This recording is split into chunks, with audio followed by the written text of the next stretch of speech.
Olá, vamos fazer uma aula aqui sobre calorímetros e sistemas termicamente isolados. Bom, quando corpos a diferentes temperaturas são colocados dentro de um sistema termicamente isolado, ocorrerão trocas de calor entre eles. Alguns corpos cederão calor e outros receberão. Aqueles que cederem calor apresentarão resfriamento ou até mesmo mudança de estado físico. Aqueles que receberem calor se aquecerão ou até poderão mudar de estado físico. Com base no princípio da conservação de energia, o total de calor cedido em módulo deverá ser exatamente igual ao total de calores recebidos também em módulo, certo? Então, o calor cedido é igual ao calor recebido, ou o módulo do calor cedido é igual ao módulo do calor recebido. Isso significa que o montante total de energia térmica do sistema não se altera. Há apenas troca entre partes do sistema e no final nada mudou. É isso que será tratado nos próximos vídeos. Vamos lá. Aqui nós temos dois exemplos do cotidiano de sistemas termicamente isolados, certo? Aqui do lado esquerdo você tem uma lancheira para conservar seu lanche. Aí você tem uma bebida, ok? Provavelmente a gente consegue conservar um lado mais quente e outro mais frio. Isso porque existe uma barreira térmica aqui entre o lado mais quente e o lado mais frio. Do lado direito temos uma garrafa térmica, ok? E a gente aprendeu que é um sistema termicamente isolado. Agora é importante lembrar que um desses dois sistemas perfeitamente isolado, então eles apenas minimizam transferência de calor, aumentando o tempo de duração do que a gente colocou aqui dentro ou aqui. Então o café fica aqui dentro quentinho por mais tempo, certo? O lanche aqui fica preservado e o refrigerante e o suco gelado por mais tempo também. Mas uma hora o calor vai transferir e o processo vai se encerrar. Agora a gente pode pensar no modelo ideal. Nosso modelo ideal no chamado sistema termicamente isolado. Ideal, não vai haver transferência de calor entre o meio externo e o meio interno. No ideal, não vai haver transferência de calor entre o meio interno e o meio externo, em hipótese alguma, tá? Então, no sistema termicamente ideal, não haveria troca de calor entre o meio interno e o meio externo. Mas é importante lembrar que esse é apenas o modelo ideal. E nosso sistema chamado de sistema termicamente isolado, isso é chamado de calorímetro. Nós vamos falar dele. Aqui nós temos um esquema um tanto quanto simplificado, certo? Mas o que ajuda a gente a entender, então aqui nessa figura da esquerda, você vê a vasilha do nosso calorímetro e em cima uma tampa. Aqui a vasilha do calorímetro e aqui em cima você está vendo uma tampa, certo? E um termômetro de monitoramento de temperatura. e essa haste aqui com esse cabo, que é o que a gente chama de agitador, certo? Esse aqui é o agitador. Aí você coloca a água aqui dentro, por exemplo, e aí você dá uma mexidinha, certo?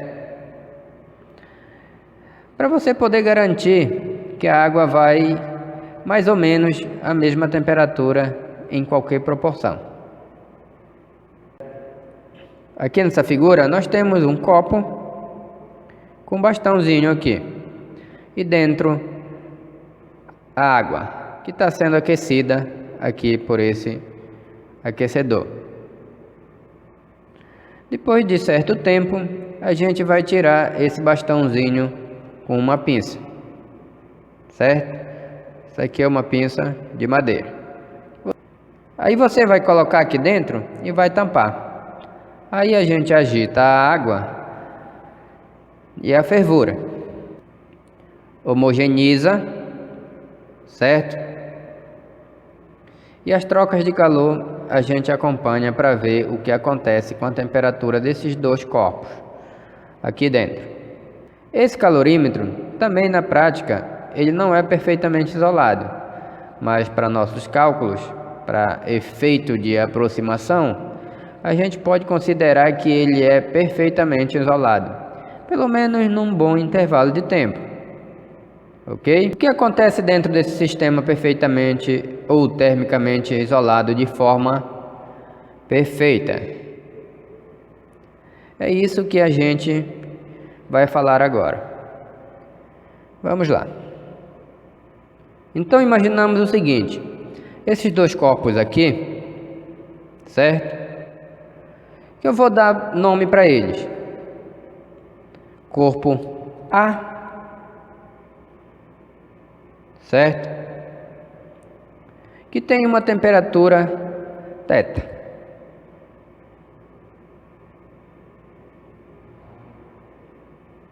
Corpo B, que tem uma temperatura θB.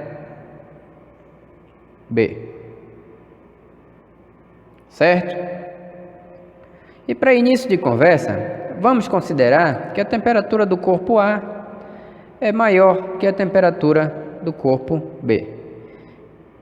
Então, θA maior que θB.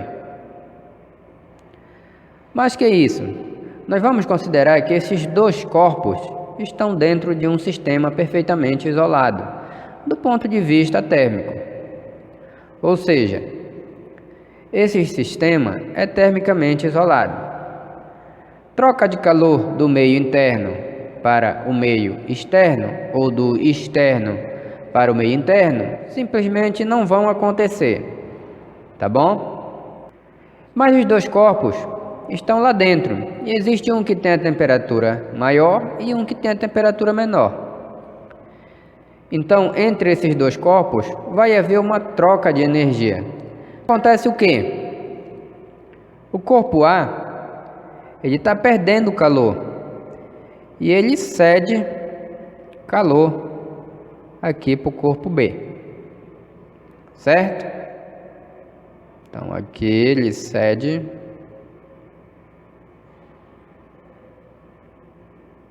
calor. Vamos considerar inicialmente, só para simplificar nosso raciocínio, que não há mudança de estado envolvido. Então, se o corpo A cede calor, o que a gente deve imaginar que se ele cede calor, ele esfria. Se ele não tem mais como produzir mais energia e manter essa troca de calor constante, então ele vai perdendo calor e vai esfriando. Portanto, sua temperatura θA vai caindo e vai se transformar para uma temperatura θ', certo? Então, θA vai se transformar aqui para uma temperatura θ'A. E θ'A é menor que θA.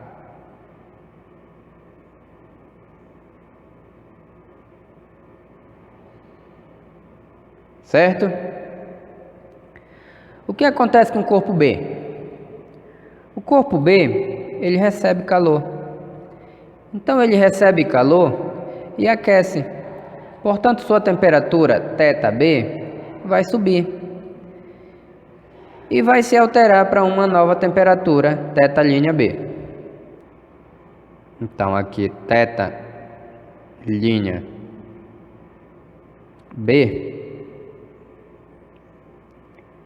é maior que θB.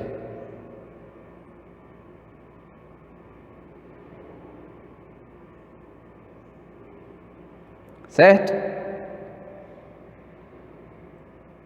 Bom, uma hora a temperatura θ'A vai baixar o suficiente e vai alcançar a temperatura θ'B. Então, θ'A baixa e vai alcançar a temperatura θ'B.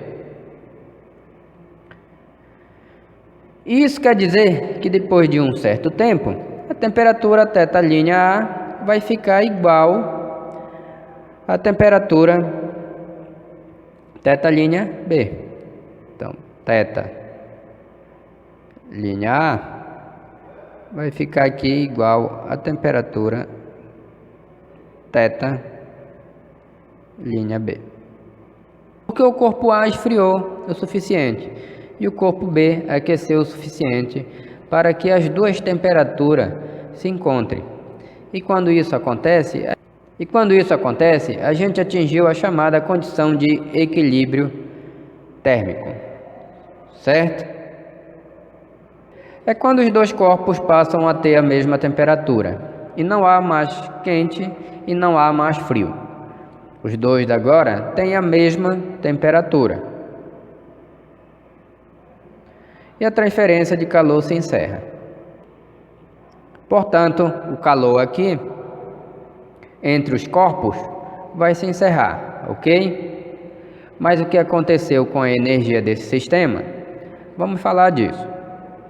Bom, no exemplo anterior, o corpo A, certo? Que era inicialmente mais quente que o corpo B, ele perdeu uma certa quantidade de calor, que eu vou chamar aqui de QA, calor do corpo A. E o corpo B, que era mais frio, ele recebeu uma quantidade de calor que eu vou chamar aqui de QB, certo?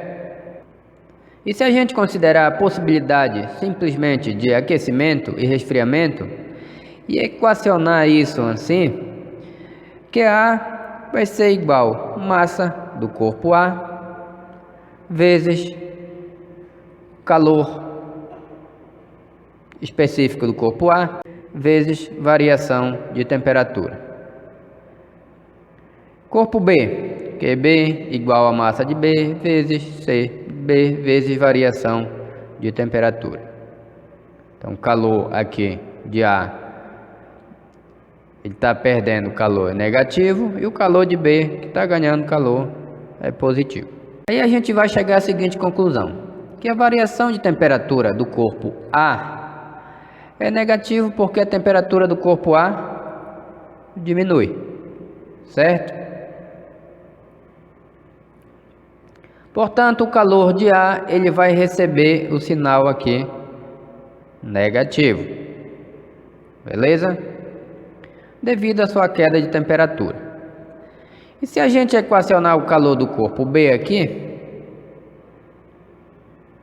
a gente vai precisar da massa do corpo B e do calor específico aqui do corpo B. Então, massa aqui do corpo B e calor específico do corpo B, a variação de temperatura do corpo B. Só que o corpo B teve uma elevação de temperatura. Portanto, seu calor algebricamente vai receber o sinal aqui positivo. E acontece que o sistema é termicamente isolado. O que significa isso? Que se o corpo A cedeu calor esse calor só pode ter sido recebido pelo corpo B, certo? Então nós temos aqui no sistema termicamente isolado, corpo A e corpo B. Corpo A cedendo calor e corpo B recebendo calor. E esse calor só pode ter sido cedido pelo corpo A. Portanto, nós estamos falando de duas quantidades de calor aqui que algebricamente são opostas. Uma negativa e outra positiva, mas que na verdade são iguais em módulo. Então a gente pode escrever o seguinte, que o módulo de calor cedido pelo corpo A, certo? É igual ao módulo de calor recebido pelo corpo B. Se a gente resolver somar esses dois calores, calor A mais calor B, certo? Aqui a conclusão a gente vai chegar. São valores iguais, só que um deles é negativo, que é o calor cedido pelo corpo A, e o outro é positivo, que é o calor recebido pelo corpo B. Se eu somar duas quantidades iguais com sinais opostos, a que valor eu vou chegar? A zero, né? Então a gente chega a zero, certo? E essa equação é chamada de equação do balanceamento energético do sistema termicamente isolado. A soma dos calores trocado internamente num sistema sempre dá zero. O que significa zero? Que não há troca de calor com meio externo e o sistema é termicamente isolado. Ok? Dois cuidados importantes. Primeiro, quantos calores eu tenho nessa equação, tá? Exatamente o mesmo número de corpos que você tem dentro do sistema. Se você tiver, por exemplo, 5 corpos A, B, C, D e E, você vai somar 5 calores. Calor QA, QB, QC, QD e QE. Certo? De repente o calorímetro ele não é perfeito. Tá? Então aqui o calorímetro. Ele também participa de troca de calor. Então se você tiver um caso semelhante a esse, então você poderia corpo A aqui dentro do calorímetro. E poderia ter o corpo B aqui dentro do calorímetro, participando do processo também. E nesse caso a equação tem que levar em consideração também o calorímetro. Agora, normalmente, quando a gente fala em calorímetro, a gente não fornece a massa do calorímetro e nem seu calor específico, e é fornecido sua capacidade térmica. Portanto, quando você tiver o calorímetro participando do processo, calorímetro, a sua equação poderia ficar assim: calor do corpo A mais calor do corpo B mais calor do calorímetro, e isso é igual a zero. Certo? E o calor do calorímetro, ele pode ser escrito assim: calor do calorímetro, capacidade térmica vezes delta θ do calorímetro, variação de temperatura. Ok? Então faça um exercício aí.